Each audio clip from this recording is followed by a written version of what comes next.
All right. Live.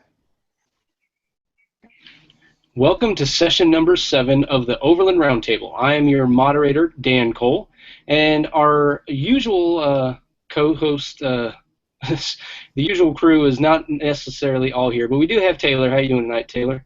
Good. How are you, Dan? Excellent. And we also have 2 guest panelists for this time. We'll start with you, Laud. How are you? Doing good, thank you. Excellent. And we have Chris from Texas Overland?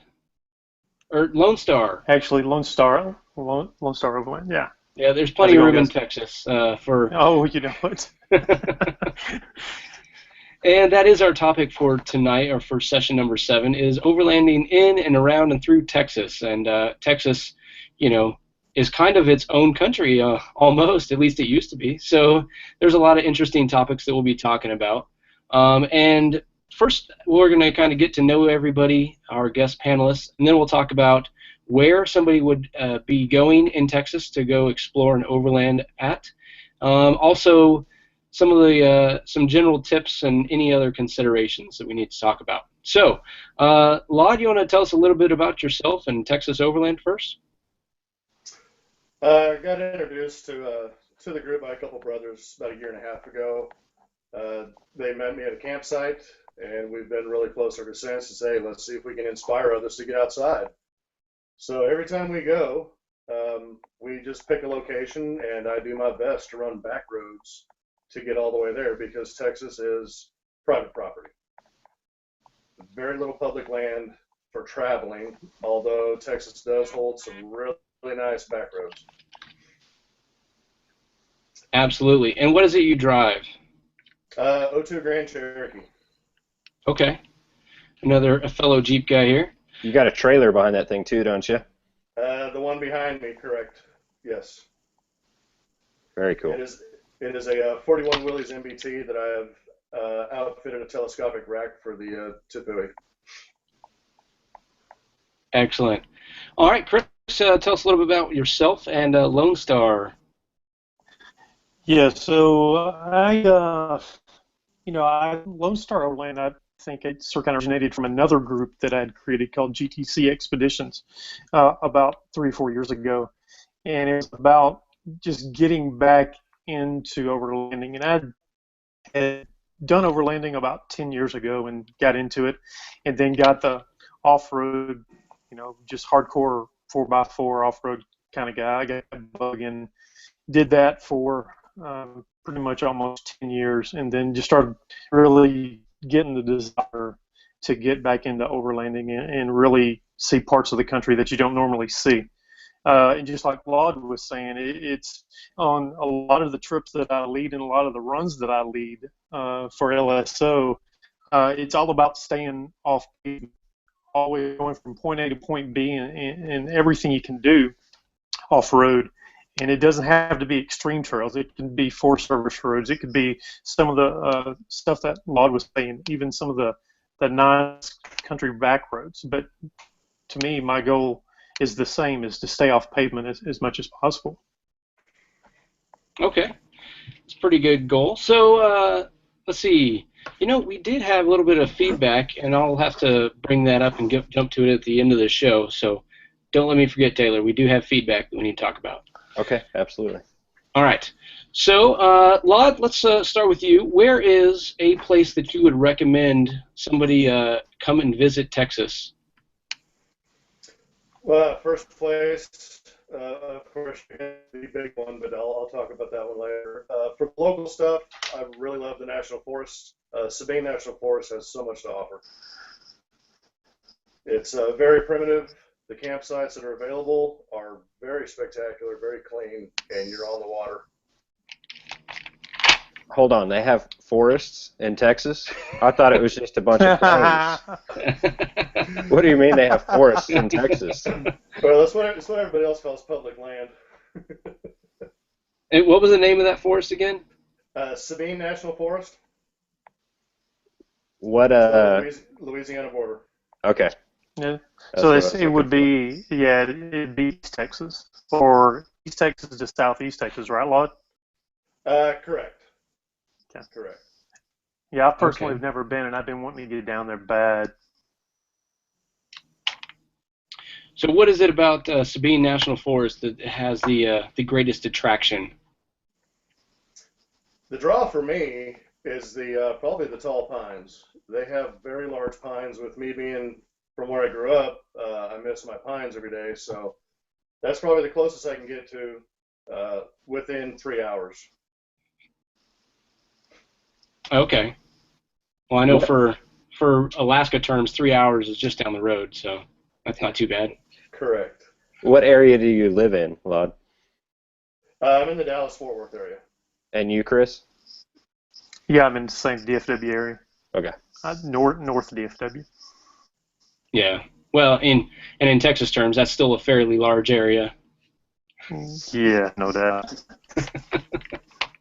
And that is one of the fun things about Texas. It is a huge, huge state, but everybody tells me that if you cut Alaska in half, Texas would still be the third largest state. That's crazy. That is All right. intense. Back on topic. Chris, you're up next. What is a location that you would recommend? So, I haven't been fortunate enough to get down to Sabine National Forest, but I've led several runs, and it's usually in the hill country, and I call it, deep in the heart of Texas run, simply for the fact it's in the hill country. And if you've ever been to the hill country of Texas, it's gorgeous. So typically what I'll do is, we'll meet at a central location, and then we'll caravan down toward the hill country, and then just past Georgetown, and that's when we'll get off on back roads, and then just migrate our way west towards Mason. And then in Mason, we usually, and actually let me back up a little bit. So as we're migrating west, we tend to follow the Llano River, and we'll come up south of the Llano River, and then we'll typically either camp there or we'll meet a good buddy of mine that has Katimsi Rocks in Mason, Texas. So good friend of mine, Randy Cruzy, and the Cruzy family have always been so hospitable to the crew that I bring down there. And it's this year will be probably the fourth year that we try to do it, third or fourth year. And right now Katimsi Rocks is closed, but he'll go ahead and open up the park just for us to stay there. Now, if we don't want to camp down on the river, and then we'll go and he'll even run with us the next day, but we'll end up coming back. And I think the last time we ended up just offered us an invitation to go out to some lakefront property that he had, not lakefront, but Llano River front property, and we had a really good time. So it's scenic. It's all about seeing some old ranches. There's a 60-mile loop near Mason that we like to do. So it's pretty cool. There's a lot of people that go out into the hill country with their sports cars as well, isn't there? Yeah, well, their sports cars. They go out with actually their bikes a lot. You'll see I guess what I would call Overland bike, I guess. There's a big group that does that, and they try to see and go and fun. So, yeah, it's a popular area. Yeah, that's an area that I'm actually pretty familiar with, since I lived in the Killeen Coppers Cove area a couple years ago. Yeah. And I'm very familiar with the old Katimsi Rocks, but I think they closed down that section and reopened in a different nearby area. And Katimsi Rocks is probably worth explaining a little bit more, because the best way I could explain it is a hotter version of Moab. Yes, exactly. It's exactly everybody calls it the Moab of Texas in a way. Yeah. I mean, it's some hardcore rock crawling available around there. When I went, I actually went and saw one of the rock crawling competitions there. Yeah. That's very cool. I had no idea there was anything like that. Competition. Oh, Taylor, when you get a chance, just look it up on YouTube. You'll see there is some gnarly terrain out there. Very cool. Definitely will.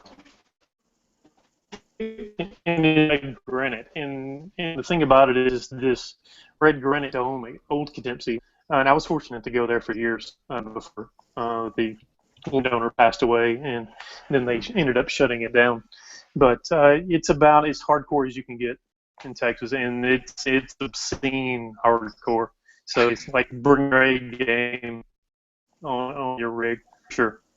Yeah, I mean the guys I was running around with were pretty much tubed out buggies. There were guys running 4-wheel steer, 44-inch tires, propane powered motors. It was some hardcore stuff. I actually destroyed a ring and pinion out there one time. It's easy to do because there's so much grip in it, especially the heat of the day. Actually, and funny that you should mention that. It reminds me of FJ Crew. They had went out there, and Randy had led them around, and you can do mild to wild. Yeah, and really, like you said, the hill country area is just absolutely beautiful. The Fredericksburg area. There's a lot of really cool stuff around there. Have you ever had a chance to go explore the, what's it called, Enchanted Rock? Is that what it's called? Yeah, Enchanted Rock. It's actually near Fredericksburg, like I said. It's been 4 years since I've been there, and it's just a Texas state park in the deep in the heart of the Texas run that I have runs just north of that. And if it's a clear day, you can pretty much look and see it. But Enchanted Rock's pretty cool. And it's all about hiking around and hiking to the top of the dome, so that's pretty cool. Yeah, I mean, so for everybody that's wondering what is Enchanted Rock, you can go look it up. It's got its own Wikipedia page, I'm sure. But it is just a giant granite dome. And, I mean, there's ways to hike right up to the top. There's a benchmark set on the top of the dome somewhere. It gives you exact coordinates and the elevation, and it's always interesting to me whenever I find a benchmark, one of those geography markers, whichever it's called. They're scattered all over the U.S., but whenever you find one, it's kind of an interesting thing because it's just out there hidden. So. Well, tell me a little more about the Llano River. That is kind of an interesting river because it was late 90s, I think, you could actually drive up the river before they closed down that motorized type of access. Yeah, right, and that's exactly right. Except for this one section. I mean, right, and it's just south of Mason, and I forget the highway, but when we do our run down there, we come up from the south and we hit that, and there's a beach that you can drive down to. Now, a friend of mine as well, Randy Cruzy's partner is, and I forgot Shane's last name, is a lawyer, and he actually petitioned the state of Texas to leave that area open to the public. So what you can do is when you come to the Llano River, you can actually drive down to the Llano River on the beach with your rig, and everybody is very, very mindful of treading lightly and picking. If you have any trash, don't let any trash get away from you. Watching your kids, except everything. So it's a family place, and you can camp as long as you want. So it's open to the public. So there's no fees. It's just you just drive right down the river. So it's really cool. Right on. Now that's one lake or one river that I never did fish while I was down there. Have you done any fishing in the Llano? No, but right up near the bridge, there's people fishing all the time. Yeah, I know one of the rivers nearby. I was actually standing in the water trying to catch. There's catfish in there. There's trout. But when I saw that garfish swim right between my legs, that was it. I'm out. Any fish that looks like a dinosaur, I am out. Like, that was it. Oh, come on, man. There's no fun in that. They only grow to be like 8 feet long down there. Yeah, no kidding. That alligator-looking fish, I'm out. If I may bring up something about that part of that river that in particular. Go for it. Uh, I was provided the opportunity to learn something and utilize new tools now. Saturday night, this last weekend, at 2:30 in the morning, we got hit with a flash flood. We caught 8 feet of water in less than 45 minutes. There was only one rig that was lost. We were a party of 4. There were 7 rigs out there in that area, and we almost lost everything. Holy cow. Okay, Now, is this the exact same spot that Chris was just talking about? Correct. Yes. Those that know it, I'm not going to give the location. I know exactly where he's talking about. That's exactly where we were. We were on that lower pier, downstream side, the big beach. I was nosed up against the bank, the big hilly one that comes down, and it caught us way off guard. We did everything we could for all the precautionaries. We were on ham radios. We went up out of the basin to get up on top to look for service. We checked radar 3 times before we said, okay, everything's clear. What I learned at that point is it takes about 7.5 hours for water to get from Junction to this location, and when it came, it was violent. Wow. And so I guess that is something worth mentioning about Texas. I never did get caught in a low spot like you were, but I have experienced quite a few of the gully washer rainstorms. And I think that's what you're talking about, where all the water, Texas storms, it just comes down hard and fast. But it all kind of flows to the same general areas sometimes. And that much water being captured over the course of a county, coming through one river, builds up fast. I don't know that I've experienced that kind of flash flooding in other areas, but I know it does exist. And you got to remember, guys, too, that's a. Go ahead, Lod. No, go ahead. You got to remember, guys, too, it's an arid part of Texas at times. So it's just like Moab. When it rains, it's going and water's going to rise really quick. So that's. I'm not surprised for sure. So you're saying it's basically like the slot canyons out west. Yeah. Well, yeah, exactly. And in that area, in that section, it is, because it's if you're in that, look across the river, there's a big, huge cliff, huge. So I'm not surprised at all, and it's unfortunate though that. And Lod, you said you lost one rig? Yeah, tell us more about what happened. Okay, our party was a party for 2 people that I never met before, met us there up on top while we were checking radar. The other rig that was with me, we met once before, and I was doing the same thing. I was scouting hill country route. I've got a lot of miles logged in that area and scouted out, and we decided to set up 4 rigs. And we called it a night about 12:30, and at 2:30 the water was on top of us. So wow.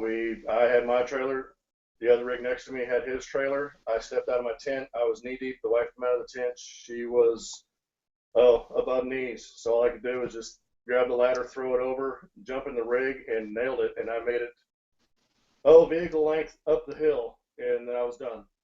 And there were still 2 more rigs behind us. We didn't lose the vehicle, but it went home on a trailer the following week. We did recover it during this escapade. It turned out to be an excellent team-building exercise, if you want to call it. I will never have any problems going anywhere with these people. On the other side of the road, on the upstream side, there was another Jeep that pulled a brand new teardrop. This was their second time out. It floated up to the road to where we got to recover it later. Another party had a full-size pickup with a full-size camper, per se, with a soft pop-up. He was at the headlights coming out, and there was a brand new Z71 that got taken, and it was up against the culverts. All we could see was the passenger side taillight. Wow. We got everybody up and out, up to high ground. Did a good head count, asset count. Everybody was healthy, okay. By this time, SAR had made it across to us. Made sure that we had the best head count we could get. We gave them a thumbs up, and it says the next swell is coming. You got to get off of here. Well, we were pinned. The south side of the road still had 3 feet of water across it. So we just played the waiting game. We all staged up out of the way. When the water finally came down to about a foot, somebody had walked across it. This is the current's not bad. It's all going underneath right now. We got to go. So we went to the south side of the road, set up on the high side, and then all kinds of Southern hospitality came out. Ranchers came down, offered us a place to stay. We gladly took that up. That vehicle that we pulled out had mud in the headliner, so you can only imagine how deep he was. Holy cow! This was a fully rigged out Xterra, probably on a 3.5 lift. Nice rig. It's not a loss because we still have our hands on it. It made it home, but we're going to attempt next week to see what's salvageable. That is terrifying.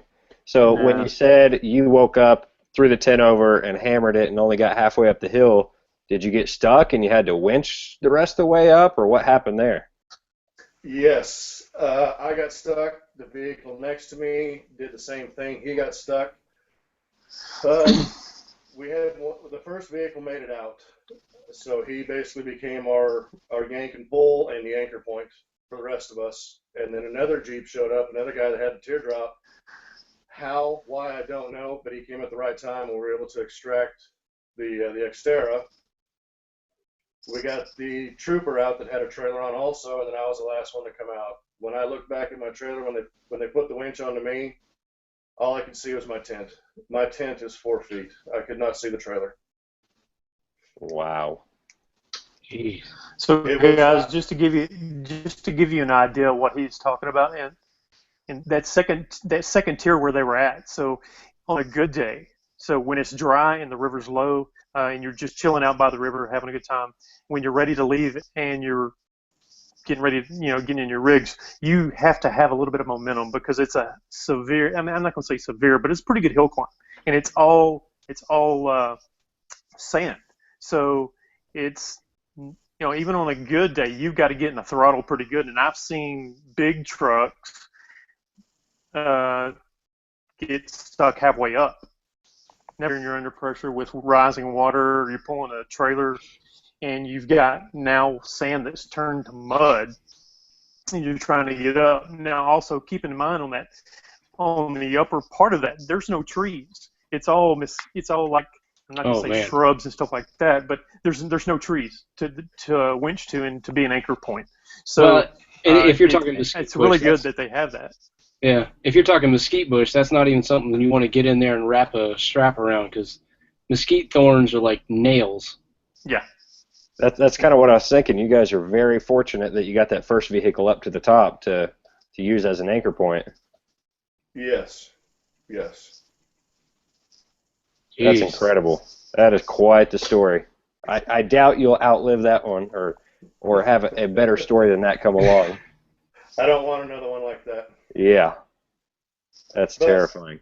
But we made it, and we can teach others. So, and I have other tools to play with now. So we get to learn. Well, yeah. Well, okay. So, what were some of the biggest lessons learned out of that event that you think other overland travelers might benefit from? Situational awareness. Know your area. I was unfamiliar with the area and the watershed of what was coming from.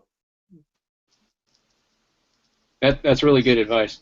And there's probably a couple of ways that somebody could get at a good situational awareness, maybe by pulling into camp while there's still daylight and kind of walking around the area. There's probably a good map recon you can do and kind of see the topography and see what other features kind of dump water into your area. That might play a little bit of an impact there. And, of course, weather patterns, too. If there hasn't been a storm in a couple of days, then that's one thing. But if there was a storm in the morning, that water may still be on its way down to you. I think on this situation. Go ahead, Lon. As I say, what caught us on this situation, hindsight now, what we've learned, what we saw, saturation. Everything was saturated. There was nothing that could be absorbed. The water level was down. The water was at its low level, at its normal level. even through saturation. But what caught us was the big storm, the big water collection, about 60, 70 some miles to our west. Wow. And Chris, what were you saying? And there's another river that's not a location where they were staying that dumps right into it as well. I can't remember the name of the river, but you have to actually cross it coming from the south to get to where to that location on the Llano, and that feeds it as well. Okay, gotcha.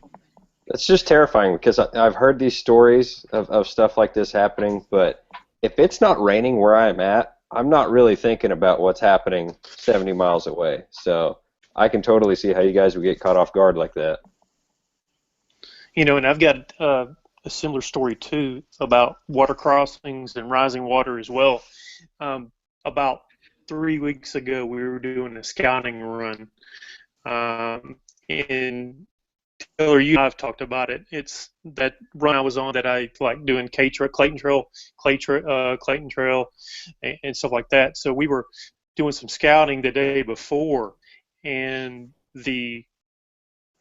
just the amount of rain that we gotten in the last month, we had did like 5 water crossings and then came to a gate, and then had to go back and do them all over again, and the water was rising quick.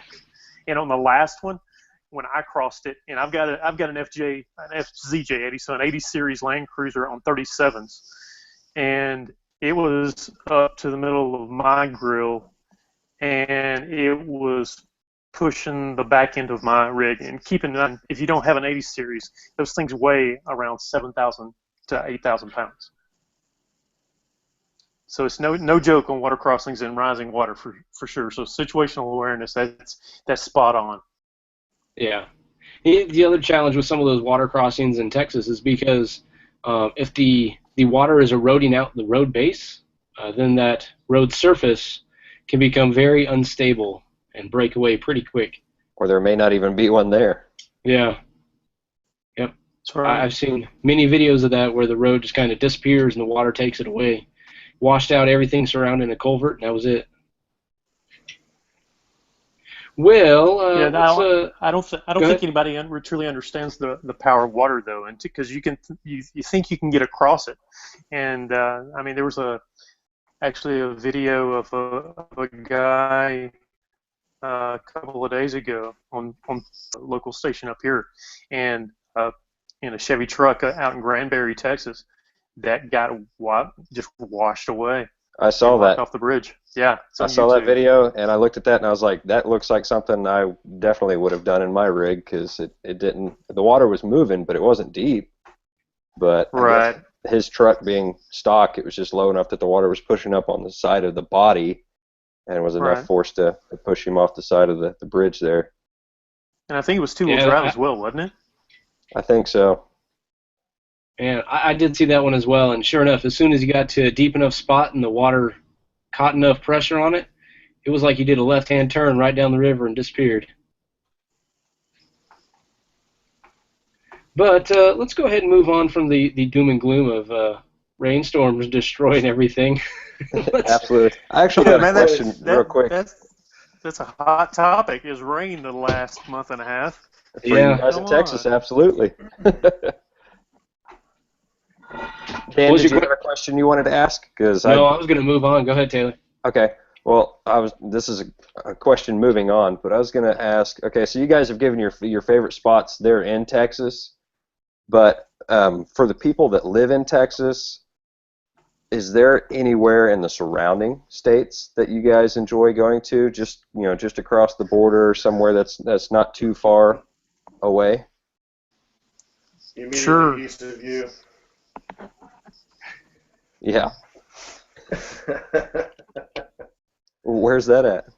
Yeah, Arkansas is gorgeous. Love that neighbor. Boy, Arkansas is beautiful. Yeah, I agree. I try to get to Arkansas as much as I can, but I think for me, and I'm very fortunate that I'm only 2 hours away from southeastern Oklahoma. I don't know if you guys heard about Clayton and that whole area. A lot of people go to Clayton to do a lot of hardcore off-roading and hardcore wheeling, but also too it gets missed that whole entire area in that Washington National Forest and the WMA area around there, like the Honubby and all that whole entire area. Is near Broken Bow and all that is a great area to explore. I think Taylor even touched on it earlier, that for us that are not Oklahoma residents, we have to have but I've got hours and hours and miles of trails that I've logged and discovered, and quite frankly, there's nothing like it around it near me. To go to. I wish we had more of that in Texas, but like Lod was saying earlier, but it's for me, I can be there in 2.5 hours. So Awesome. it's probably even closer to you than the hill country is. Yeah, absolutely. Absolutely. Well, another area that I've heard about but have not been able to actually explore myself is Big Bend National. Is that some place that you've been before? I did a 2-week trip there last year. Phenomenal. Did 2 weeks feel like enough? No, I missed all of it. I was over in the state park. I was over at the State Park Ranch. I left part of me down in Fresno Canyon. I have to go back. It is spectacular. Okay, tell us. Now, there's 2 different parts of Big Bend, right? Can you give us a little info on that? Correct. You've got the national park that is very suited to almost any vehicle. Very accessible. There's a lot of asphalt in there. There's also some back roads, if you want to call them, that are at times can be very challenging, but very scenic. They cater to, I don't want to say cater, it's more accessible.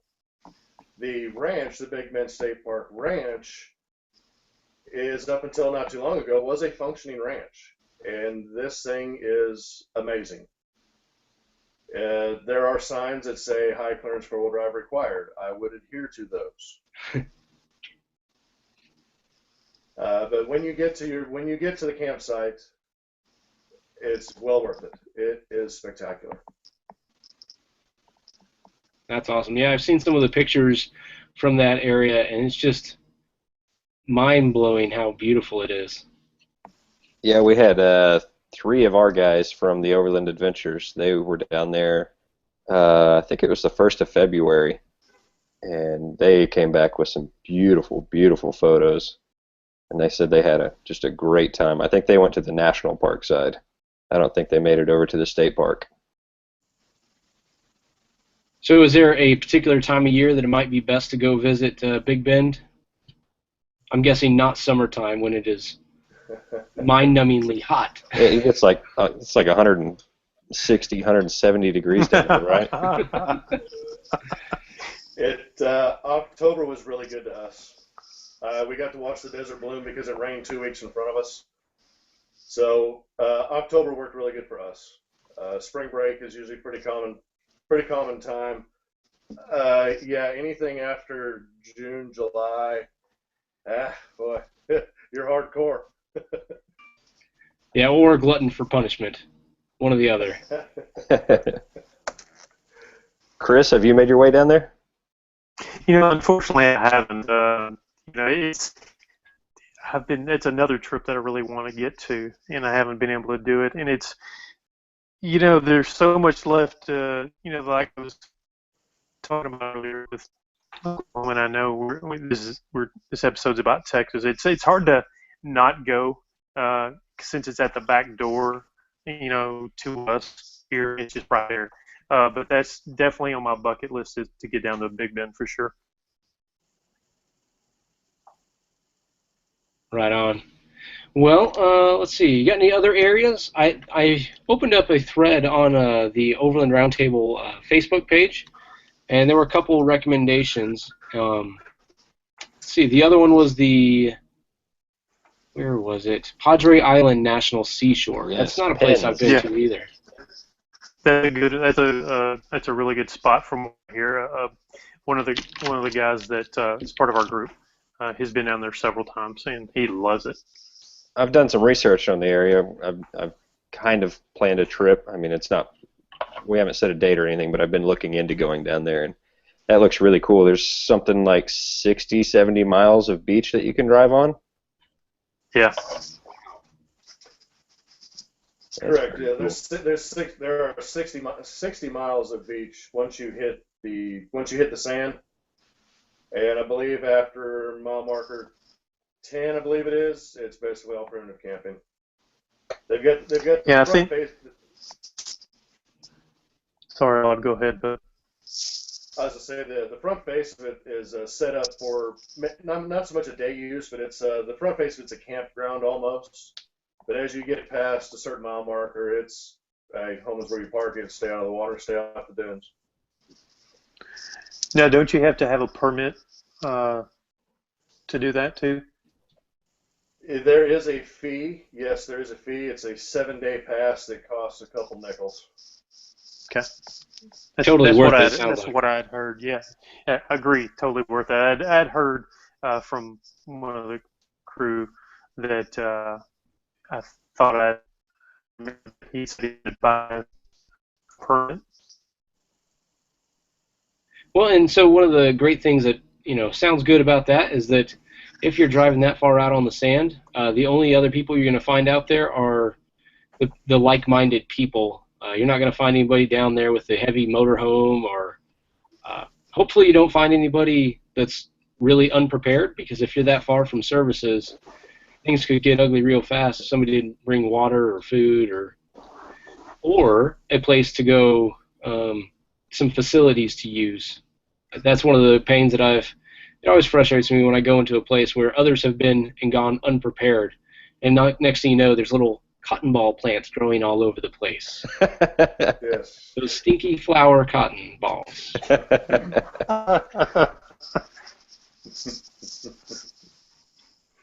So that sounds like a really cool place. I'll have to add that to my list I'm sure eventually I'll end up back in Texas, whether I like it or not. You say that like it's a bad thing. Well, I had a unique experience in Texas.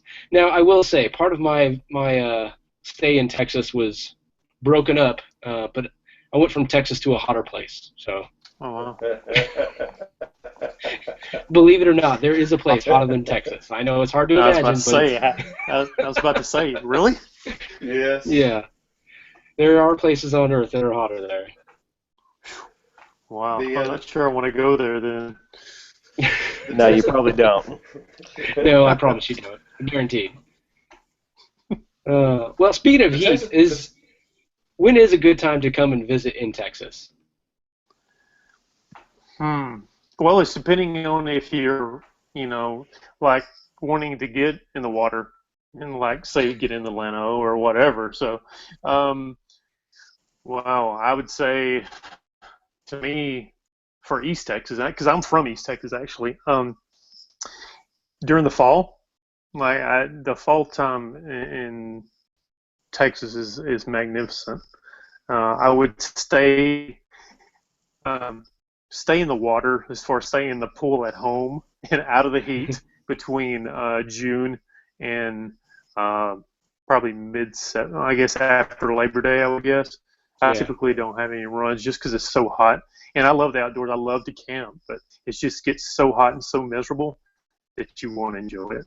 Oh, yeah. No, what was it? Labor Day? Is that the end of the summer? I spent Labor Day out in Coutemps Rocks. So not only had that granite been well heated all summer long, but then there were also the ants. They're king size out there, man. Everything's bigger in Texas. You know that. Jurassic ants. And I'm surprised you weren't melting. Oh, we were. No, we definitely made trips over to the river. Otherwise, we would have not survived. That's for sure. I mean, my dog was with me, and I still have pictures of poor dog was just miserable. We had a little battery-powered fan that we used in our tent, and she parked herself right in front of that and didn't move. Wow, how did you sleep at night? Holy cow! Like this. It's like the surface. It's like the surface of the sun that time of the year. Yeah. So don't go to Catempsy Rocks in August. Don't do it. Bad idea. No, really, really bad. Just don't go to Texas, period, in August. Ugh, Oklahoma seriously. either, for that matter, because it's about the same temperatures. Yeah. Oh, so really, we're talking spring and fall. The transition seasons are probably the best time to visit there. But like Laud was saying, catching the super bloom or those desert blooms, that's really a perfect time because it's really just highlights what is out there in the desert that you don't see, any other time that you go to visit. No doubt. One thing I want to go back to that Laud was talking about earlier was that Sabine National Forest. How many square miles is that, by the way? Sabine proper is not very big. Actually, I think the Metroplex is probably larger than that. Wow. But I was able to spend 3 days moving every day in Sabine over Easter weekend. I logged in. Really? How many miles? Yes, how far were you covering every day? Look at the map. I was running about 60 miles a day, roughly. Really? Nice. Yes. Wow. We got Texas people all back learning about roads. Texas. Well, it's a big no state. doubt. Well, because I noticed it wasn't that big, but I didn't. Wow. That's Well, cool that you still spend 3 days there. And I could have stayed longer. Yes, you can blow straight through it in a matter of an hour. But if you drive like I do, I've got interstateophobia. I've got that too. I didn't know what it was called, but I definitely got that. So if there's a dirt road, if there's a dirt road, I'm going to go see where it goes. But we did. We started in the north end and on a Thursday, and I went home Tuesday just because I had that much fun. I also came back through Angelina. There are 4 national forests there. They're all stacked really close. I've got roughly 1,200 miles mapped out in all 4 of them and connecting them. So I haven't been able to do it all yet. I've only got about 7,000 miles mapped out in Texas proper of back roads. Yeah, there's a lot of there's a lot of stuff open to us. The key is get off the couch and go check it out. Absolutely. Yeah. Well, and I think another good thing to do if you're going to be exploring Texas is getting plugged into groups like yours, Texas Overland or Lone Star Overland, because like you mentioned at the very beginning of the show, I'd say 95% of Texas is privately owned. I think also 75% of internet statistics are made up on the spot, but most of Texas is owned by somebody, and so it's very easy to wander onto private property and not even know it. Correct. And if you don't know, if somebody listening to this show doesn't know, there's a lot of aficionados of firearms in Texas. So if you find yourself on privately owned property, you may be run right off that property very quickly. Okay, I've got Exactly a place that is in Texas that I've heard about, looked at, seems really interesting. Palo Duro Canyon. Have either of you guys been there? I've been by it. I haven't taken a group out there. I think that's where Jeep has. I've been by on the way to Moab. Yeah, I think Jeep has one of their jamborees there every year. I think you're right, and so the reason I asked about it is it looks really cool. Looks like Utah, a lot of the places out west. But I have not heard of any real overlanding possibilities in the area other than that Jeep get-together, which I think is held on private property. So I didn't know if you guys knew of any other opportunities in the area for the public to use. You're exactly right, Taylor. Palo Duro has its own history, and it's very gorgeous. In fact, I'll be back there in about 3 weeks. Overlanding, no. Camping, hiking, mountain biking, yes. The jamboree you're talking about is held on a private ranch just on the east edge of the property. Now you're allowed to stay on every bit of the road that's there, but for a reason. It's very fragile. Okay. So don't plan a trip out there unless you just want to do some hiking or biking. It makes an excellent layover on the way to something else. Yes. Cool. Okay. So Got the 4 national forests that you guys mentioned earlier, they are in which part of the state? All along the eastern border? Correct. They run from pretty much from Houston to Louisiana. You've got the Sam Houston National Forest right outside of Houston, just on the north side of Houston. Running a little bit to the north of there, north of the Lufkin area, you've got Davy Crockett National Forest, which makes for some really good road driving. It's littered with private property, but there's a lot of dispersed camping allowed, a lot of it. Moving further east, you then come into the Angelina National Forest, which has a good amount of water frontage and really pretty streams and creeks in there. And then last but not least, on Toledo Bend on the border there, you do have Sabine. Okay. So what is the terrain like within these forests? Is it anything like the Ozark or Ouachita National Forest? Is there any elevation changes, or is it all pretty flat with big pines, or what's it like? Sabine actually surprised me. There was more elevation than I had anticipated.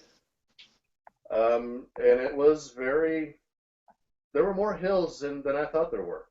Elevation? No. 1,700 feet maybe.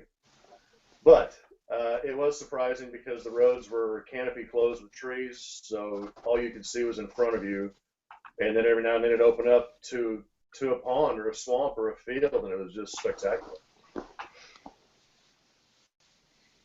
Right on. Well, I think we've got everything pretty much covered. Is there anything else any other locations that we missed? Cricket? Those are No, the that's big pretty much tickets. Yeah, I agree. Okay. Well, like I said, so if somebody's going to come explore Texas, best bet would be to get plugged in with a group who's already done some of the exploring and can point you in the right direction, maybe give you some of the finer details, and really maybe some more timely information. Like if you're going to go explore the Llano River area, maybe somebody could tell you, don't go right now because it's flooded out. Laud, you want to tell us where somebody can get in touch with Texas Overland if they're looking for specific tips? Currently at this point, it's the Facebook, Texas Overland, Instagram, Texas_Overland, or TexOverland@gmail. Perfect. I didn't know about the Instagram page, so I'll have to give that a follow. All right, Chris, what about Lone Star Overland? Where can somebody go to link up with you guys? So you can go to our Facebook page, Lone Star Overland. You can also go to LoneStarOverland.com. All the social medias, YouTube, Instagram, you name it, Lone Star Overland. And then you can email me at LoneStar. Excellent. And I'll make sure to have links to all of that in the show notes for this episode. Now, Dan, before we completely close out, don't forget we had a little bit of feedback to cover. I know it. Go ahead and you stall while I look it up because I've been just busy following discussion here. Yeah, I'm anxious to hear about that because I looked it up prior to the podcast, so I'm really anxious to talk about it. All right, Taylor, what kind of projects you got going on right now? Well, I am in the final stages of getting my new website launched, which is for Overland Textile Company. And I'm going to be starting out a few different really cool graphic t-shirts, patches, decals, and going to have a hat, going to have, after a little while, after generating some making some sales and getting some money back in the bank, I'm going to expand the T-shirt line, come out with a bunch of different T-shirts, and hopefully start diving into, and when fall comes along, get into some winter wear clothing, and hopefully before long have a full-blown clothing line. Right on. Well, whenever you're ready to try out some winter wear, you can go ahead and send it to me because I can use that year-round here. Yeah, absolutely. I don't know that the hoodies we wear down here for winter are gonna withstand your temperatures up there. Your winter hoodies may be good midsummer hoodies up here. Yeah, exactly. I mean, here it is June. I was wearing a sweater this morning because it was that chilly. Wow. But, okay, so I found it. Here is our feedback. This is from Chris Beggio. Hopefully, Chris, sorry if I butchered your last name. But it says, love the podcast, no complaints. And I was surprised in session 6 that there were hunters present and no one mentioned OnX maps, hunting GPS maps. And we've got a link for that. It's huntinggpsmaps.com. It's not just for hunting. It's a great tool for identifying land ownership, roads, and land features. So, thanks, Chris, for that feedback. And this is not an app that I was familiar with or have tried out. So I'm definitely going to be trying that one out. This last weekend, I put in, I guess, really, it's just in the last 2 weeks, HEMA Maps has recently announced their presence in North America. And so as I was out exploring the Denali Highway, one of the guys with us, John Bidney, he had HEMA Maps, and I had the DeLorme EarthMate. And so we did a little bit of side-by-side comparison. But this looks very interesting because it is tailored to hunting specifically. And that's something that I am a fan of and getting into more and more. Well, it sounds like that app is going to give you a lot of land usage. Going to tell you what, I don't know how to say what I'm trying to, different areas are for. Is that correct? Yeah, I mean, that's kind of the selling feature, is that it shows you what's privately owned and what's allowed there. And if I'm trying to delve into it right now, which is probably not going to work too well, but I know for Texas, if you know who owns the property and can reach out and contact them, these are good people. If you explain to them, like, hey, this is what I would like to do, do you have any property that you would allow this kind of activity on? They might be open to it. And that might open the doors for a lot of interesting types of activities. That's really cool because, like Backcountry Navigator, not to my knowledge, it doesn't have the land use maps like that. It's mainly road and terrain. Yeah. This is really interesting. And this map has a lot of different things. So the private land ownership, I think, is probably the biggest selling point. But it shows how it borders with public lands, shows all the roads and trails, and one of the interesting things that hunters pay attention to is the land access areas. So, like, some of them are walk-in areas, parking areas, easy ways to get in there. What species are available to hunt in specific areas, and the watersheds. This would be extremely helpful, seeing how the water flows, the different topography. I'm definitely going to have to download this app because a couple weeks ago we were exploring a wildlife management area about 45 minutes east of where I live, and we researched it on Google Maps first and saw that there were some trails running through it. So we're like, okay, cool, let's go check it out. And when we got there, we went in on a trail that was just wide open. So we went in, explored around, and then when we came out on another trail. And as we come out, we notice a sign right there at the head of that trail that says no motor vehicles allowed in this area. It's like, whoops. But I'm guessing those trails are there for the wildlife management people, the game rangers, to be able to move around in there. So it would have been nice to know that that was a no motor vehicle area beforehand. Yeah, no kidding. So thanks, Chris, for that feedback. And so as we close out, just want to remind you that you can send feedback into the Overland Roundtable. We'll get that into the next show. You can send that to us on Facebook, or our email address is overlandroundtable@gmail.com, and we'll get that in on the next show. And I don't know if I ever did set up a voicemail. I guess we'll have to go back. Nobody's called our voicemail, so maybe that means I didn't.